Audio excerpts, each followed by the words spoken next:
É porque a gente escolhe os governantes errados. Assim, a gente tinha um Haddad em São Paulo, que implementou essa lei de pelo menos 30% da merenda ser proveniente da agricultura familiar. A gente tem pessoas incríveis que têm ideias incríveis e que querem colocar em prática. Agora, a gente elege as pessoas que realmente não têm os mesmos interesses que a gente, fica muito mais complicado, né? Oi! Por favor.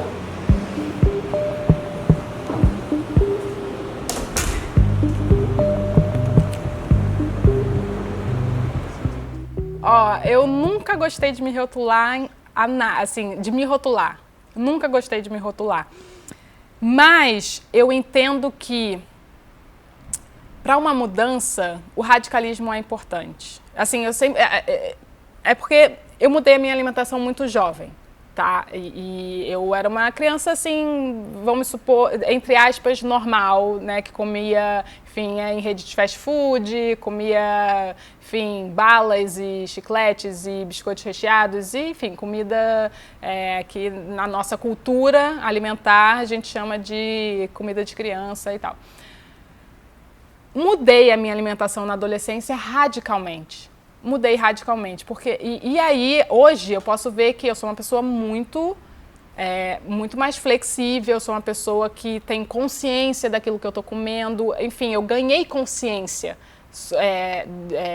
sobre a minha alimentação, mas eu tive que passar, eu acho que você ter uma alimentação mais radical por um certo momento, por um período de tempo, é necessário para você entender como você era antes e aonde você quer chegar. Né? Para você achar o caminho do meio, talvez você precise entender os extremos. Eu acho que hoje, no Brasil atual, a gente está passando por um momento extremo, sabe? Enfim, basicamente um governo fascista, com a democracia ameaçada, enfim, com ódio, né, pairando no ar. Então, hoje, apesar de eu não gostar de me rotular eu acho necessário. Assim, acho que em momentos de crise, assim, em momentos, obviamente isso é uma questão individual e tal, mas eu preciso me posicionar e me rotular em alguma coisa. Então, hoje eu sou totalmente Lula livre, eu sou totalmente de esquerda, eu sou essa pessoa hoje, porque eu acho que é a forma da gente juntar forças e de uma maneira ou de outra, tentar achar esse caminho do meio, como eu fiz com a minha alimentação. Mas eu acho que assim, para mudança, crise é necessária. Não tem uma revolução, não tem uma mudança, não tem sem uma crise, não tem. Desde outubro, não sei quantos mil seguidores eu já perdi no Instagram. Em relação a trabalho, graças a Deus, eu sou muito coerente em relação a isso. Então, acho que ninguém que me contratasse, acho que pensaria que eu estaria apoiando o governo atual, que eu estaria... enfim, as pessoas sabem quem eu sou. Eu acho que eu sou muito transparente também em relação às minhas posições. Eu acho até engraçado. Pessoas falam, poxa, adoro sua comida. E fiquei muito triste em saber da sua posição política. E aí eu fico, ou tipo, quando eu posto alguma coisa política no meu, enfim, Facebook, Instagram, rede social, as pessoas falam, que decepção, eu estou aqui para ver receitas e eu estou aqui para ler sobre comida e não sobre política. Aí eu falo, tá, mas no caso, a gente precisa entender que uma coisa está totalmente relacionada à outra. Se eu for falar do agrotóxico, não é pela minha questão pessoal com o Bolsonaro. Não é isso, é porque é um fato. Eu tenho que falar, eu tenho que avisar a população de que o governo dele aprovou mais de 80 agrotóxicos em algumas semanas, em um mês de governo. Assim, é o meu papel, entendeu? Não é porque você é eleitora do Bolsonaro que tem que ficar chateada comigo. Eu só estou relatando um fato. Então, é isso que acontece, assim, no dia a dia. Mas eu acho que as pessoas também hoje, elas já esperam, já sabem mais o que esperar da minha posição. E eu acho importante isso também, a gente relacionar, se eu falo de comida sem veneno, como é que eu vou apoiar um governo que apoia a liberação, a flexibilização de lei de agrotóxicos? Né? Tá incoerente. E assim, eu falo, não é porque é o Bolsonaro, um pouco, tá, mas é porque são as propostas, é tudo que ele representa, entendeu? Se fosse, eu estaria fazendo as mesmas críticas que eu faço em relação a agrotóxico, em relação à reforma agrária, em relação a, enfim, alimentação, em relação a qualquer coisa de comida, eu faria independente de quem estivesse no poder. Se tem algo que me incomoda, eu iria falar. Podia ser um governo de esquerda? Podia. Eu ia falar, se tivesse alguma coisa que me incomodasse, eu iria falar também. Então, assim, é isso que... Até uma das últimas entrevistas que eu dei, me perguntaram sobre a questão do governo atual e eu falei, olha, eu queria muito ouvir mais do presidente e suas posições em relação a isso, porque não se fala, né? Parece que assim, a questão de alimentação e agricultura é algo que não está muito no radar desse governo. E aí a gente vê assim, a aprovação de mais de 80 agrotóxicos em poucas semanas de governo, a extinção do Conceia, e tudo isso faz com que a gente, como uma pessoa que, né, acredita e quer muito mudar a alimentação do brasileiro, eu fico um pouco desestimulada, assim, no sentido de, poxa, a gente está realmente andando para trás, a gente está retrocedendo e isso é muito triste, porque quem sai perdendo é a população, né? Quando você aprova, libera esse tanto de agrotóxico, quem está ganhando não é a população. Não é o produzir mais, são as empresas que produzem esses venenos. Eu sempre falo que hoje em dia quem nos alimenta nos medica, entendeu? Então assim, eles nos alimentam com veneno para poder inventar um remédio novo para medicar a população, entendeu? E é um ciclo que não... que poderia ser interrompido se a gente desse ênfase a essa questão que eu falei anteriormente, como a reforma agrária, o incentivo da agroecologia, o incentivo de educação alimentar nas escolas, o incentivo de uma boa merenda escolar, né, fazer com que essa lei de que pelo menos 30% da merenda escolar venha de produção de agricultura familiar ou da agroecologia, seja implementada até 100%, fazer com que isso seja uma realidade, né? A gente tem políticas públicas boas, políticas públicas incríveis, a questão mesmo é a vontade que muitas vezes falta nos políticos de colocá-las em prática.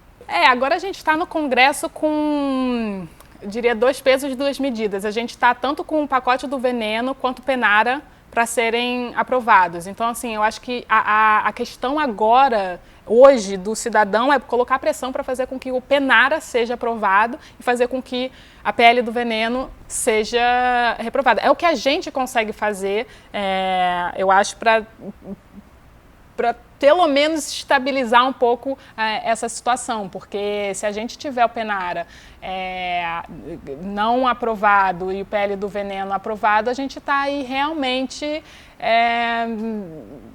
assim, indo, sabe, por água abaixo, assim, ainda acho que é isso, o que a gente precisa fazer hoje é pressão popular e educação, né, porque muita gente também não sabe que tem, por exemplo, talvez não saiba que tem esses projetos de lei na Câmara agora, talvez não saiba o que podem fazer, como indivíduos, cidadãos, como eles podem melhorar esse quadro, como que... E muitas vezes as pessoas falam, poxa, eu até queria comer melhor, mas eu não consigo, eu não posso. Eu acho que a gente precisa estimular a população a enxergar isso como uma prioridade, sabe? Porque eu acredito que a alimentação é a base da nossa vida, né? Se a gente pelo menos não presta atenção nisso num cenário político, a gente não está prestando atenção na vida, né, das pessoas e da população. Então, democratizar a alimentação saudável no Brasil começa, assim, não tem outra resposta a não ser a reforma agrária. É imprescindível que a gente tenha uma melhor distribuição de terra, uma distribuição de terra democrática. Se a gente quer democratizar a alimentação, a comida vem da onde? Vem da terra. Se a gente não democratiza a terra, como a gente vai ter uma alimentação democrática? Impossível. Impossível. Então a gente precisa, no Brasil hoje, 46% das terras cultiváveis estão na mão de 1% da população. É uma desproporção enorme. Então, para a gente democratizar a alimentação saudável, a gente precisa fazer com que a gente democratize o espaço no qual a gente planta a comida, que é a terra. A agricultura convencional, ela produz menos por hectare do que a agroecologia. Só que a agroecologia ela só funciona em pequena escala. Tipo, larga escala, monoculturas gigantes, não é, o princípio da agroecologia não vai funcionar nesse sistema, né? Na verdade, é o oposto disso. Então, a gente precisa de uma melhor distribuição de terra para que a gente consiga implementar a agroecologia no sistema, na produção de alimentos, porque a gente precisa de espaços menores de terra, né, para produzir muitos tipos de alimentos diferentes e, com isso, produzir com mais abundância, porque isso já, de fato, a agroecologia comprova, né? Se você pega por hectare, se você pega a agroecologia convencional e a agroecologia com certeza vai produzir mais. Então, de fato, acho que a matemática é o seguinte: reforma agrária mais agroecologia é igual à alimentação democrática. Agora, sem isso, fica muito difícil. É porque a gente escolhe os governantes errados. Assim, a gente tinha o Haddad em São Paulo, que implementou essa lei de pelo menos 30% da merenda ser proveniente da agricultura familiar. A gente tem pessoas incríveis que têm ideias incríveis e que querem colocar em prática. Agora, a gente elege as pessoas que realmente não têm os mesmos interesses que a gente, fica muito mais complicado, né? É terrível isso. Eu até escrevi sobre a questão da farinata, que era uma coisa muito imoral e também de puro interesse econômico, né? Transformar, assim, uma comida, ganhar dinheiro em cima de pessoas totalmente vulneráveis, não era legal. E é isso, a gente às vezes coloca pessoas no poder que têm interesses muito diferentes dos nossos e acabam fazendo o que fazem, né? Inventando farinatas, tirando cardápio incrível né? Teve uma chefe que tinha feito um cardápio já há um tempo para as escolas de São Paulo e agora tiraram isso e estão colocando só produtos industrializados. Então, assim, quem está pagando isso, né? Quando a gente vê e entende o sistema, né? Tem gente ganhando muito dinheiro às custas da saúde das crianças que estão comendo porcaria. Em relação ao Bela Infância, que era o projeto que eu tenho, que eu vou em escolas públicas e particulares para dar aula para as crianças em relação à alimentação, culinária. É um momento assim de muita troca, muito incrível você ver como as crianças são muito espertas, elas são muito inteligentes. Participei agora de um projeto de um chefe amigo meu, o Eudes, em São Sebastião. Ele tem um projeto lindo que, enfim, que dá aulas de gastronomia e várias outras coisas para crianças em vulnerabilidade social, crianças, enfim, carentes. E eu gosto muito dessa troca, muito, assim, eu me sinto muito bem, sabe? E eu fico vendo como as crianças sabem das coisas, sabe? E a gente, adulto, acho que tende a subestimar um pouco a inteligência e o potencial das crianças. E eu acho que a gente precisa entender isso, a gente precisa enxergar esse potencial da criança como uma ferramenta maravilhosa de transformação. Por isso que eu amo trabalhar. Eu acho que a educação alimentar é fundamental para a nossa vida, né? Para essa transformação do sistema inteiro, né? A gente está falando aqui de coisas que a gente pode fazer individualmente, mas eu acho que quando a gente coloca educação alimentar e educação culinária, enfim, educação nutricional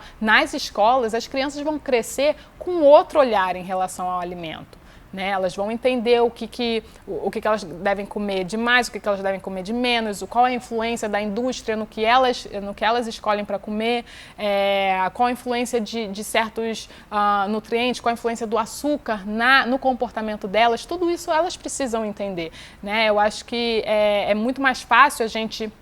E quando eu falo de educação alimentar, não só entender e falar sobre o que é o orgânico, por que é importante, tudo isso que eu já falei, mas também o ato de cozinhar, né? Porque quando a gente começa a cozinhar, a gente toma a responsabilidade da nossa saúde, do nosso bem-estar, a gente consegue carregar isso com a gente, né? Cozinhar é um ato de amor consigo mesmo e é uma forma de você colocar a saúde nas suas próprias mãos, né? Se você deixa a sua saúde nas mãos de empresas da indústria alimentícia que não está nem aí para a sua saúde, fica mais difícil, né, você, enfim, mantê-la. Então, eu acho que a educação alimentar é importante por isso, para as crianças entenderem qual é o papel delas nisso, né? Qual é o papel delas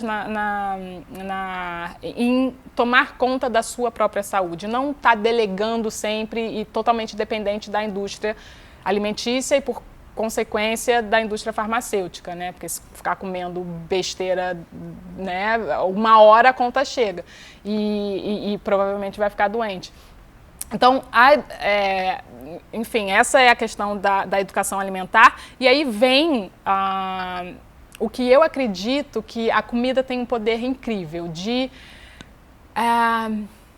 comida é amor. Assim, eu acho que quando a gente trata a comida com amor, com carinho, com afeto, quando a gente mostra esse lado da comida e da agricultura, né? Quando a gente fala de agroecologia, a gente não está falando só de produção de comida por produção de comida. É uma produção de comida limpa, ou seja, sem veneno, é uma produção de comida justa, ou seja, a relação social das pessoas que estão trabalhando ali é muito maravilhosa. Então, quando a gente entende isso, quando as crianças entendem isso, a relação de amor e de afeto ali, naquele ambiente, é natural. É natural. Assim, pegar eu acho que...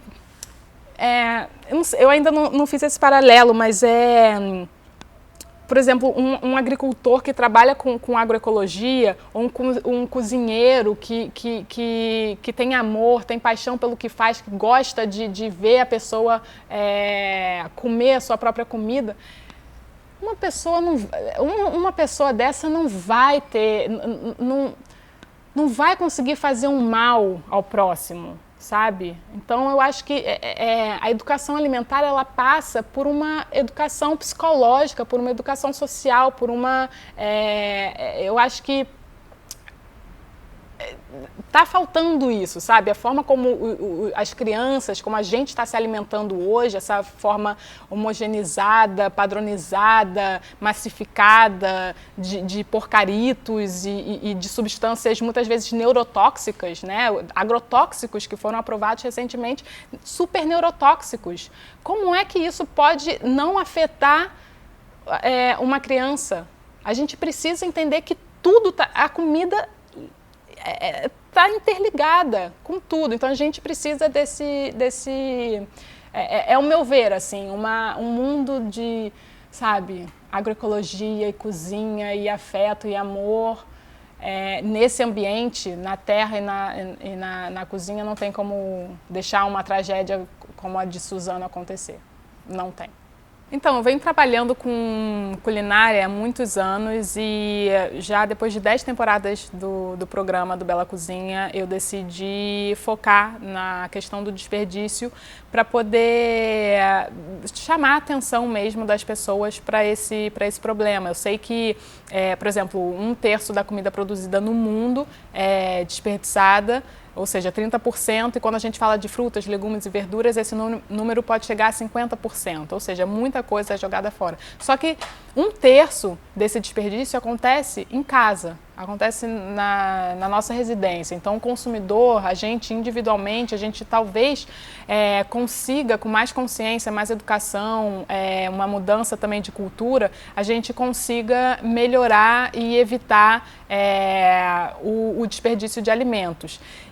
Mas eu sei que é um problema sistêmico, né? O sistema inteiro, o sistema trabalha com isso. A gente tem quase 1 bilhão de pessoas passando fome no mundo e uma produção excedente de alimentos. Então, assim, por que a comida não chega na boca de quem está com fome? É um problema sistêmico. Então, eu decidi falar na prática, o que a gente pode fazer, né? Porque quando a gente fala de sistema, mas o que eu posso fazer para isso?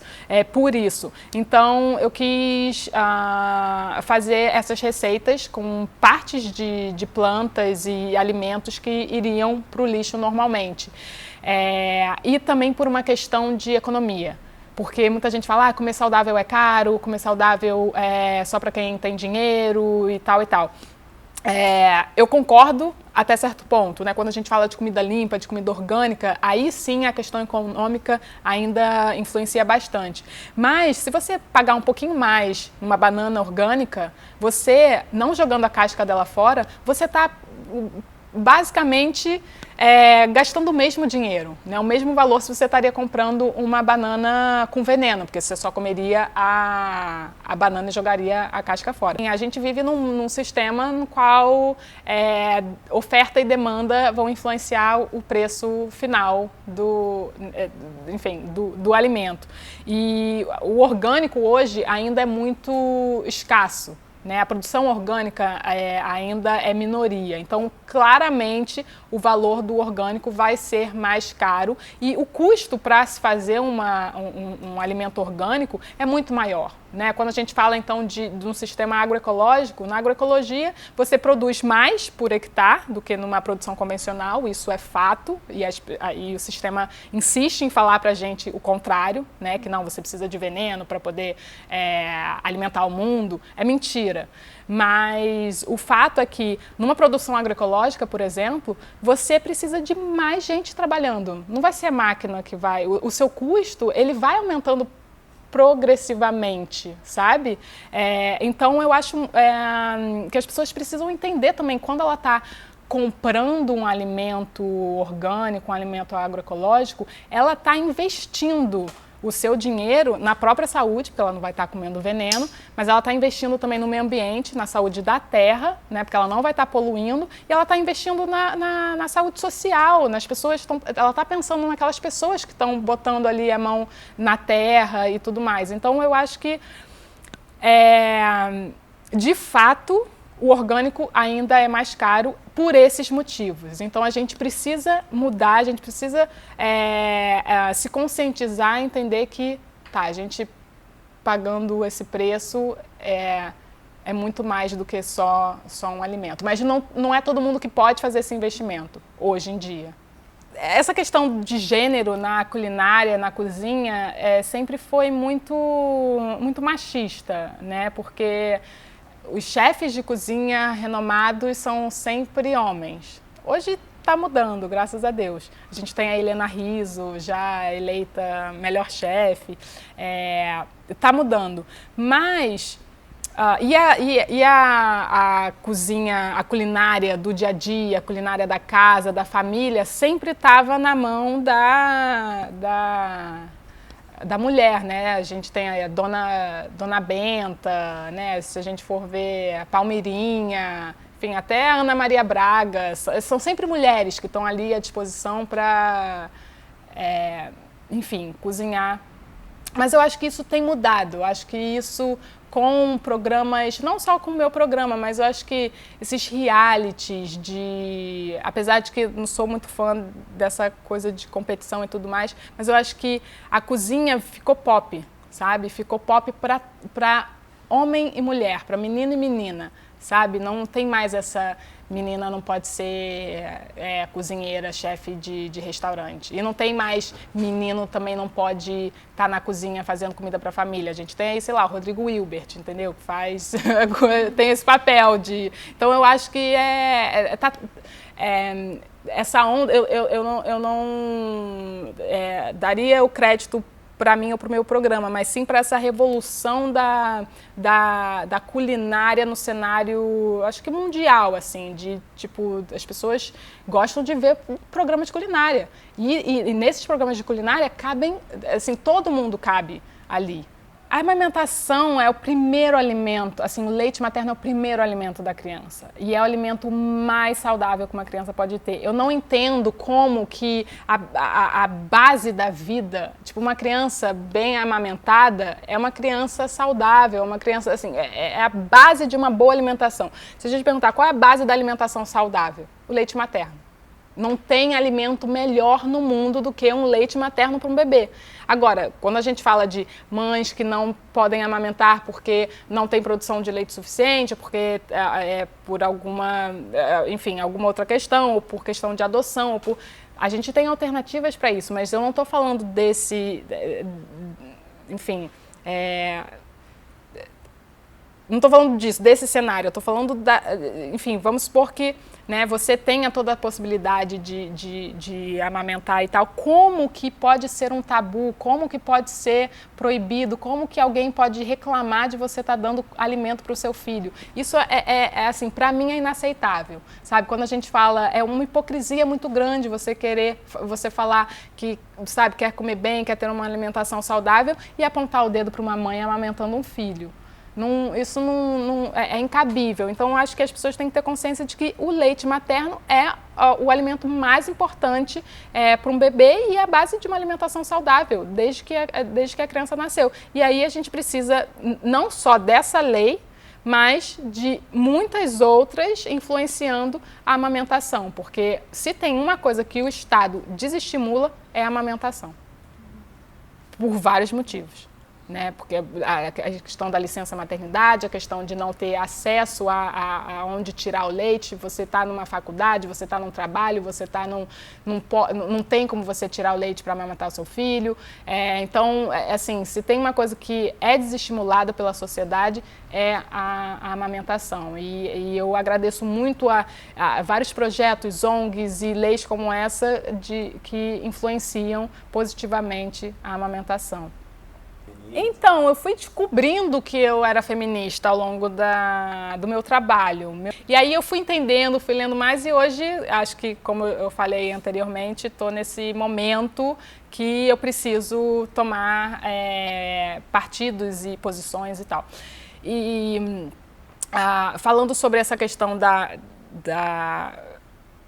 do feminismo, né, de carregar essa bandeira, eu entendi que as coisas que eu fazia por intuição, por amor à minha feminilidade, por amor ao sagrado feminino e tudo isso, eram atitudes completamente feministas. Eu tive meu filho em casa, eu comi minha placenta, eu uso, faz anos que eu larguei o absorvente, que tipo, eu amo menstruar, eu acho que é uma coisa linda, eu fiz uma marca eu tenho calcinhas de pano, que são, enfim, calcinhas absorventes, que são incríveis, fiz junto com a Coru e fiz absorvente de pano também, junto com a Morada da Floresta.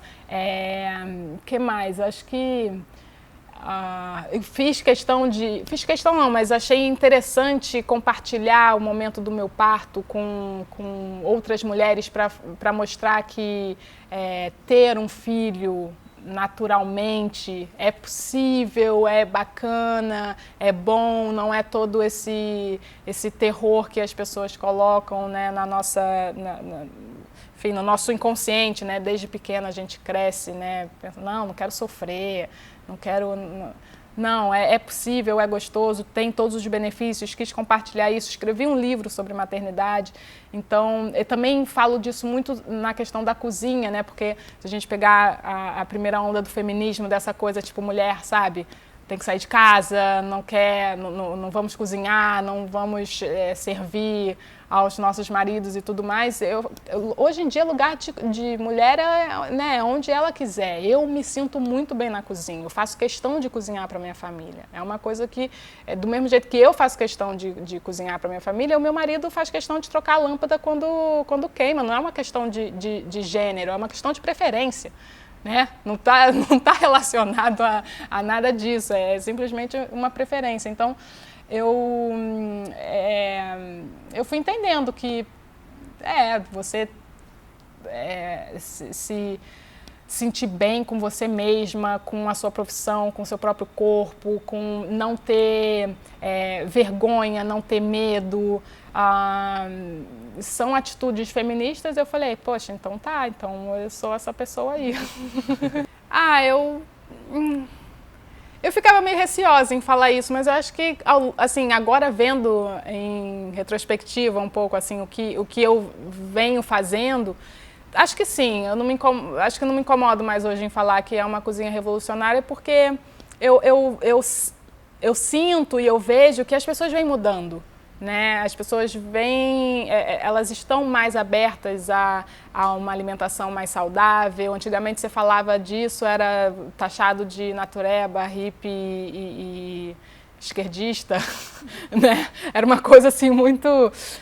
não, agora ser vegano é cool, entendeu? Tem gente de todos os tipos, todas as raças, todas as cores, todas as classes, ser vegano ou vegetariano, comer bem ou ser consciente não está mais dentro de uma caixinha só. Todo mundo pode e deve ser assim, sabe? Da esquerda à direita, enfim, acho que isso é algo que eu sinto a revolução nisso, sabe? Que eu venho falando para um público muito extenso, não só um tipo de público, e isso tem feito com que a demanda também mude, né? Hoje em dia você vai no mercado, você vê com muita facilidade um óleo de coco, você vê uma linhaça, você vê o painço, você vê... Enfim, agora já tem até leite de amêndoa de caixinha, sabe? Quando que eu comecei a fazer aqui na TV, fazendo leite de amêndoa, enfim, da própria amêndoa e tal, as pessoas, nossa, mas leite de amêndoa, não sei o quê. Então, acho que a revolução é essa, assim, uma coisa que era muito assustadora no começo, depois de um tempo se torna algo mais...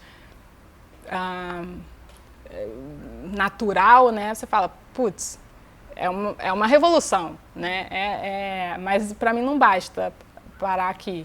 Eu quero mudar ainda muito mais. Eu sempre falo que a minha cozinha ela está cada vez mais política. As pessoas perguntam, mas que tipo de cozinha você faz? Qual é o seu tipo de culinária? Sempre foi uma culinária consciente, uma culinária baseada na natureza. Nunca taxei de vegana, vegetariana ou sem glúten ou etc e tal, apesar de ter tudo isso também. Mas ela é, essencialmente, ela é política. A minha vontade, eu uso a cozinha, a culinária e o ato de comer e cozinhar como um ato revolucionário, um ato de transformação, de mudança positiva para a população. Mudança de tudo, porque a culinária permeia tudo. É uma mudança econômica, nutricional, ambiental, cultural, enfim, social, tudo isso. Por isso que posso dizer que a minha culinária é revolucionária.